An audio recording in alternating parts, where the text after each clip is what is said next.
અમદાવાદમાં વધતી ગરમીના કારણે નાના બાળકો માટે શહેર ડીઈઓએ શાળાઓને આપી છે ખાસ સૂચના।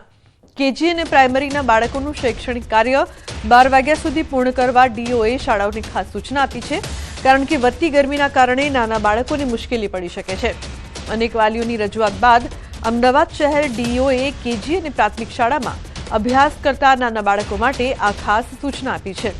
જો કે મોટા બાળકોની શાળાને લઈને કોઈ સૂચના નથી, પણ નાના બાળકો માટે અમદાવાદની વધતી ગરમી સહન કરવી મુશ્કેલ છે, જેને લઈને આ નિર્ણય કરાયો છે, જેને લઈને આવતીકાલે ડીઈઓની ટીમ શાળાઓમાં તપાસ પણ કરશે। રાજ્યમાં માન્ય નિયામક શ્રી પ્રાથમિક શાળાઓ દ્વારા કહેવામાં આવેલું હોય એટલે દરેક જિલ્લાની પરિસ્થિતિ અલગ અલગ હોય। અમદાવાદ શહેરનું જે રીતે ટેમ્પરેચર જોવામાં આવે છે તેના આધારે જે રીતે ફરિયાદો મળે છે તેની ઘણી વખત 1:30 ને 2 વાગ્યા સુધી શાળાઓ કેજી અને પ્રાઇમરીના બાળકોની ચાલુ રાખવામાં આવે છે। બિલકુલ યોગ્ય નથી। અમે આ બાબતે સ્પષ્ટ 12 વાગ્યા પછી કોઈ પણ શાળા ન ચલાવવી, 12 વાગ્યા સુધીનું ટેમ્પરેચર એ સહન કરી શકાય ત્યાં સુધીનું માની શકાય। તો હવે કંઈ એવું દિવસો વધારે બાકી નથી વેકેશન પડવામાં, તો એ પ્રમાણે શાળાએ એડજસ્ટ કરવું જોઈએ અને આવતીકાલથી તમામ શાળાઓમાં આ પ્રકારે અમે ચકાસણી પણ કરીશું। 12 વાગ્યા પછી કોઈ પણ શાળા જો ચાલતી હશે તો એની સામે અમે કડક શબ્દોમાં એને ઠપકો પણ આપીશું। ઉનાળો આવે એટલે ફ્રૂટ બજારમાં સૌ કોઈની પ્રિય એવી કેરી જ કેરી જોવા મળે। પોરબંદર માર્કેટિંગ યાર્ડ ખાતે 1100 જેટલા કેરીના બોક્સની આવક થઈ છે। ગત વર્ષની જેમ આ વર્ષે પણ ગીરની કેસર કેરીની સાથે પોરબંદર જિલ્લાની સ્થાનિક કેરીઓની આવક અને માંગ વધુ જોવા મળી રહી છે। પોરબંદર માર્કેટિંગ યાર્ડ ખાતે સુદામા ફ્રૂટ કંપનીમાં 750 બોક્સની આવક થઈ હતી, જેની હરાજીમાં 900 થી લઈને 1625 સુધી બોક્સના ભાવ બોલાયા હતા।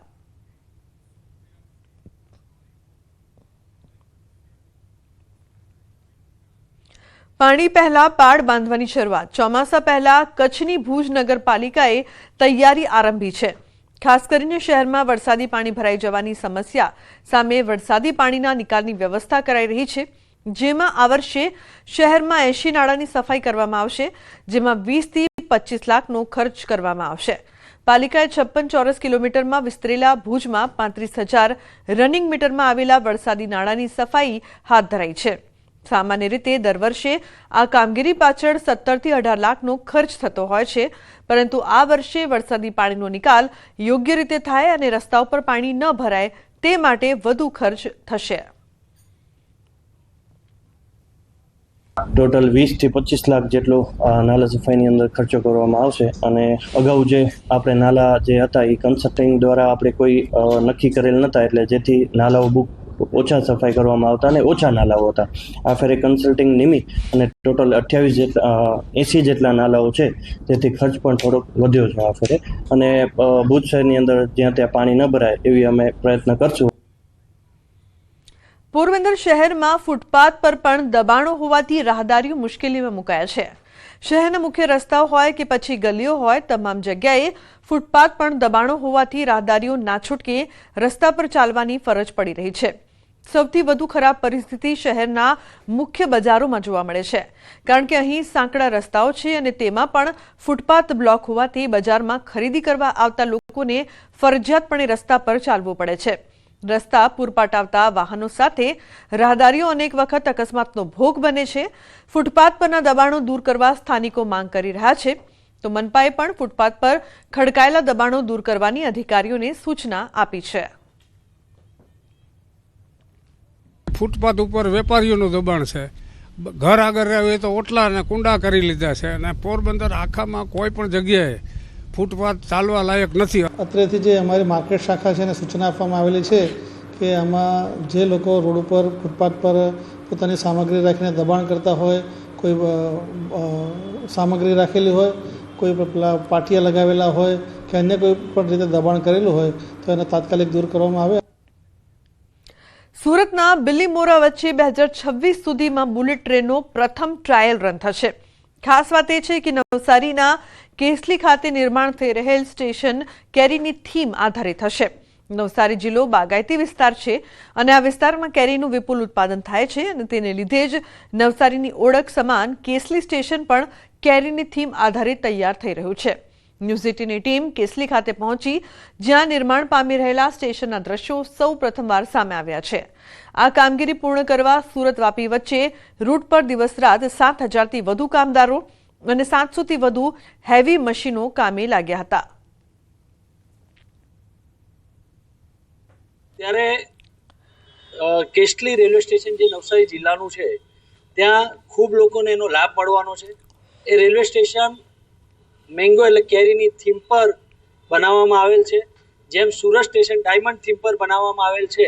વડાપ્રધાન નરેન્દ્ર મોદીનો ડ્રીમ પ્રોજેક્ટ એટલે કે બુલેટ ટ્રેન, અને બુલેટ ટ્રેનની દેશની સૌપ્રથમ બુલેટ ટ્રેનની શરૂઆત ગુજરાતથી થઈ અને એ પણ સુરતથી કેસલી વચ્ચે પ્રથમ ફેઝનું કામ પૂર્ણ થનાર છે. રેલ મિનિસ્ટર અશ્વિની વૈષ્ણવે જે તે સમયે જાહેરાત કરી હતી કે 2026 સુધીમાં આ કામ પૂર્ણ થઈ જશે અને પ્રથમ ફેઝનું જે ટ્રાયલ છે બુલેટ ટ્રેનનું એ પણ પૂર્ણ કરી દેવામાં આવશે. અને જે કામ હતું બુલેટ ટ્રેન ગતિએ ચાલી રહ્યું હતું, અને હાલ ન્યૂઝ 18 ગુજરાતીની ટીમ સૌ પ્રથમવાર પહેલા આજે બુલેટ ટ્રેન જે છે કેસલી ખાતે, નવસારી જિલ્લાના કેસલી ખાતે આવેલું બુલેટ ટ્રેનનું જે સ્ટેશન છે ત્યાં પહોંચી છે. અને જે તમામ દ્રશ્યો છે ત્યાંના છે કે જ્યાં ટ્રેક જે નાખવાની કામગીરી છે એ હાલ ચાલી રહી છે. અને બીજી બાજુ જે સ્ટેશનની જે થીમ છે એ નવસારીના જે ખાસ કરીને દક્ષિણ ગુજરાતી પ્રખ્યાત જે કેસર કેરીઓ છે, કેરીઓથી વખણાયેલો આ બાગાયતી વિસ્તાર છે, ખેતરા છે, ત્યાં જોઈ શકો છો આપ કે જે રીતના કલમો છે, આંબાની ઝાડો છે, એટલે કે આ સ્ટેશનની થીમ પણ કેરી આધારિત, એટલે કે કેરીનું જે ફળ જે છે આંબાનું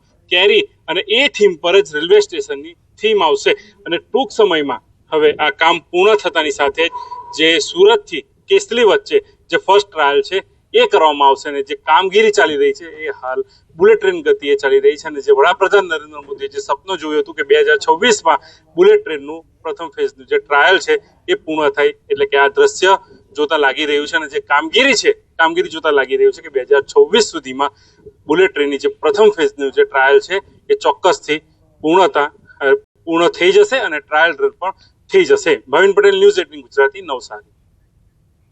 પાટણના સમી રાધનપુર હાઈવે પર અકસ્માત. એસટી બસ અને રિક્ષા વચ્ચે અકસ્માતમાં 6 લોકોના મોત નીપજ્યા. બસે રિક્ષાને અડફેટે લેતા ગમખ્વાર અકસ્માત સર્જાયો છે. અકસ્માત સ્થળે રાધનપુર ધારાસભ્ય લવિંગજી ઠાકોર પહોંચ્યા. હિંમતનગરથી માતાના મઢ જતી બસે રિક્ષા ચાલકને અડફેટે લેતા રિક્ષાનું કચ્છરઘાણ. સમીના વછરાજ હોટલ નજીક સર્જાયો અકસ્માત. તમામ મૃતદેહોને નજીકની હોસ્પિટલ લઈ જવાયા.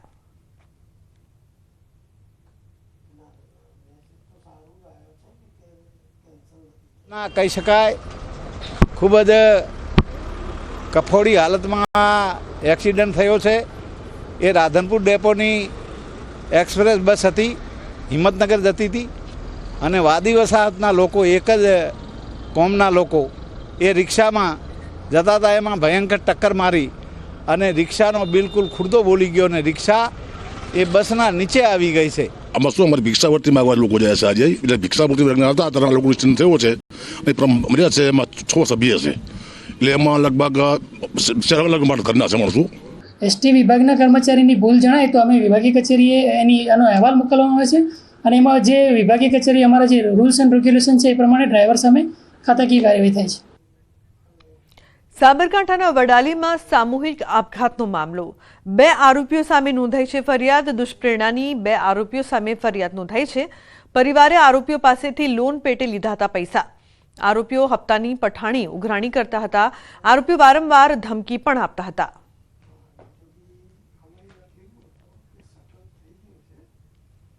તો વલસાડ જિલ્લાના પારડી તાલુકાના પલસાણા ગામમાં આદિવાસી પરિવારની દીકરીના થયેલા મોતને લઈને અનેક સવાલો ઊભા થયા છે.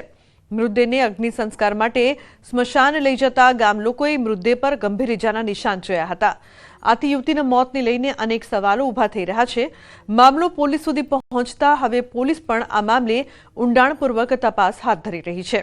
જોકે અત્યારે તો ભગત ભુવા કે મેલી વિદ્યાના ચક્કરમાં યુવતીને શરીરે ડામ આપવામાં આવ્યા હોય તેવી ચર્ચાએ જોર પકડ્યું છે. સ્મશાન ભૂમિ પર અંતિમ ક્રિયા વખતે વિવાદ અને બબાલ પણ થઈ હોવાની ચર્ચા છે. તો બીજી તરફ પોલીસ દ્વારા આ મામલાને ગંભીરતાથી લઈને ઊંડાણપૂર્વક તપાસ હાથ ધરાઈ છે. સિવિલ હોસ્પિટલમાં સારવાર દરમિયાન 13મી એપ્રિલના રોજ આ દીકરીનું અવસાન થયું છે. આ બનાવ બાબતે તાત્કાલિક પોલીસ ઇન્સ્પેક્ટર ગઢવી અમે લોકોએ એડી મુજબ જે છે ગુનો દાખલ કરેલો છે અને એની અંદર ફોરેન્સિક પીએમ કરવામાં આવ્યું છે. એના મૃત્યુ બાબતે જે FSL રિપોર્ટ છે એ અને વિસરા રિપોર્ટ અને બ્લડ કલ્ચર રિપોર્ટ એના અનુસંધાને જે મોતનું ચોક્કસ કારણ હાલ પેન્ડિંગ રાખવામાં આવ્યું છે અને પરિવારના તમામ સભ્યોની હાલ પૂછપરછ પણ કરવામાં આવી રહી છે. ભગત કોઈ ભગતે કેવું કે હવે આમાં સાચી રીતે ભગત કયો છે તે બી લાવવું જોઈએ. આમાં કયા ભગતે કહેલું છે હે એ તો આ તો એક્સપાયર થઈ ગઈ ત્યારે સાહેબ અમને ખબર પડી. એટલે કે અંતિમ ક્રિયા વખતે હા અંતિમ ક્રિયા વખતે ખબર પડી. કેવો માહોલ હતો? મતલબ લોકોનું શું કહેવું? ગામમાં કેવી વાત ચાલે? ગામમાં એવી વાત ચાલે કે આમને કઈ સજા થવું જોઈએ, ખોટી પૂરીને ન્યાય મળવું જોઈએ. તો આ મામલે વિજ્ઞાન જાથાએ પણ પ્રતિક્રિયા